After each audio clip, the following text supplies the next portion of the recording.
নমস্কার বন্ধুরা, মনার রান্নাঘরে আপনাদের সকলকে স্বাগত জানাই।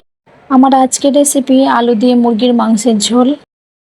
খুব ইজি একটা রেসিপি, খুব সিম্পলভাবে তৈরি করে নেওয়া যায়। এই রেসিপিটা নতুন কিছুই নয়, সবাই সবার বাড়িতে নিজের মতো করে রান্নাটা করে, কিন্তু আমি আমার বাড়িতে কিভাবে রেসিপিটা বানাই সেটাই করে দেখাবো। এই মাংসের রেসিপিটা করার জন্য এখানে আমি 500 মুরগির মাংস নিয়েছি, ভালো করে কেটে ধুয়ে পরিষ্কার করে নিয়েছি। এখানে আমি অল্প একটু লবণ দিয়ে দিলাম, হলুদ গুঁড়ো দিয়ে দিলাম অল্প করে, আর সর্ষের তেল দিয়ে দিলাম অল্প পরিমাণে। সব ভালো করে আমি হাত দিয়ে মাখিয়ে নেব। মাংসে সব ভালো করে মাখিয়ে নিতে হবে মশলাগুলোকে, যাতে মাংসের গায়ে সব ভালো মতো লাগে। মশলাগুলোকে ভালো করে আমি মেখে নিয়েছি।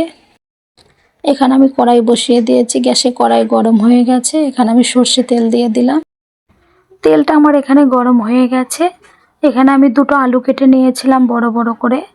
আলুগুলোকে আমি ভেজে নেব। এখানে অল্প একটু হলুদ গুঁড়ো, একটু লবণ দিয়ে দিলাম। আমি নেড়েচেড়ে আলুগুলোকে একটু লাল লাল করে ভেজে নেব।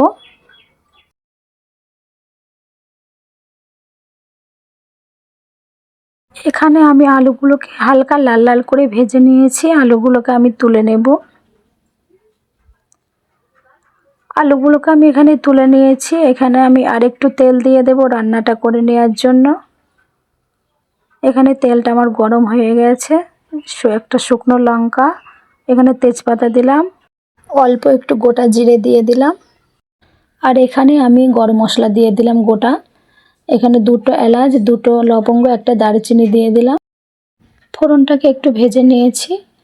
আর এখানে একটা বড় সাইজের পেঁয়াজ আমি কুচু কুচু করে কেটে নিয়েছিলাম, পেঁয়াজটাকে দিয়ে দিলাম। পেঁয়াজটাকে দিয়ে আমি একটু লাল লাল করে পেঁয়াজগুলোকে ভেজে নেব।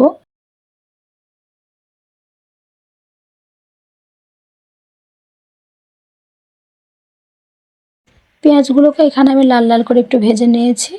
এখানে আমি আদা রসুন বাটা দিয়ে দিলাম 1.5 চামচ মতো। 1 চামচ আর হাফ চামচ আদা রসুন বাটা দিয়ে দিলাম। আদা রসুন বাটাটাকে আমি তেলে নেড়ে চেড়ে একটু কষিয়ে নেব। 1-2 মিনিট মতো ভালো করে কষিয়ে নেব। আদা রসুনের গন্ধ যাতে না থাকে একটু কষিয়ে নিতে হবে। দেখুন এখানে একটু কষিয়ে নিয়েছি। এখানে হাফ চামচ মতো আমি কাঁচা লঙ্কা বাটা দিয়ে দিলাম। কাঁচা লঙ্কা বাটাটাকে দিয়ে একটু কষিয়ে নেব নেড়ে চেড়ে আমি।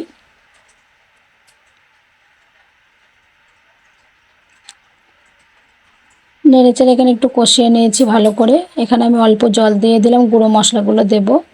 এখানে আমি হাফ চামচ মতো হলুদ গুঁড়ো দিলাম, হাফ চামচ জিরে গুঁড়ো দিলাম, কাশ্মীরি লাল লঙ্কার গুঁড়ো দিলাম হাফ চামচের একটু বেশি, ধনে গুঁড়ো দিলাম হাফ চামচ, আর লবণ দিলাম স্বাদ মতো।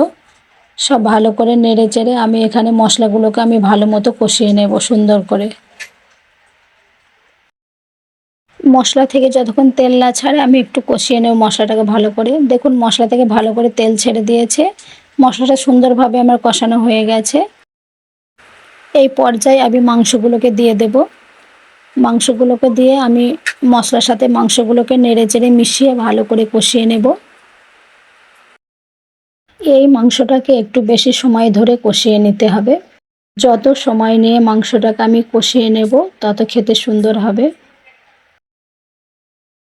মাংসটাকে এখানে আমি 5-7 মিনিট মতো কষিয়ে নিচ্ছি।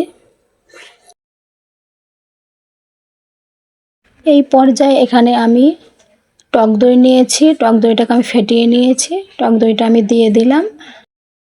দইটাকে দিয়েও ভালো করে আমি মাংসগুলোকে একটু কষিয়ে নেব। তবে গ্যাসটাকে আমি লো ফ্লেমে রেখে দিয়েছি, কারণ এখানে আমি দই দিয়েছি। ওই জন্য আমি ভালো করে নেড়েচেড়ে কষিয়ে নেব মাংসগুলোকে। আর একটু আমি এখানে 5 মিনিট মতো ঢাকা চাপা দিয়ে মাংসটাকে কষিয়ে নেব। এখানে আমি ঢাকা খুলে নিয়েছি, আর একটু নাড়াচাড়া করে দেব।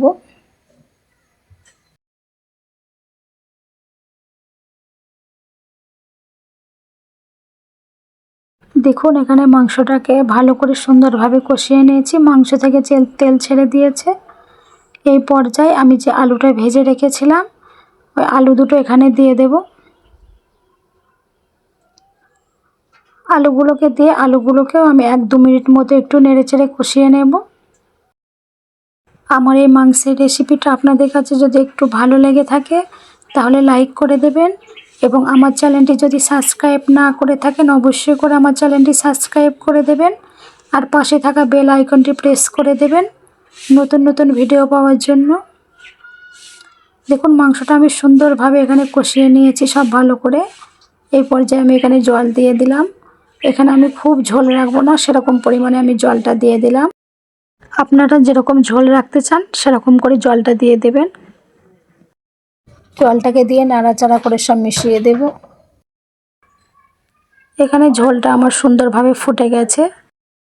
এখানে আমি 10-15 মিনিট মতো ঢাকা চাপা দিয়ে রেখে দেব। দেখুন আমি এখানে ঢাকা খুলে নিয়েছি। মাংসটা এখানে আমার সব সেদ্ধ হয়ে গেছে, আলু মাংস সব ভালো মতো সেদ্ধ হয়ে গেছে, রান্নাটা এখানে আমার হয়ে গেছে।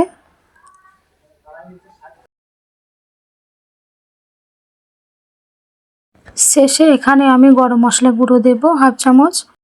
গরম মশলা গুঁড়োটা দিয়ে নাড়াচাড়া করে মিশিয়ে দেব।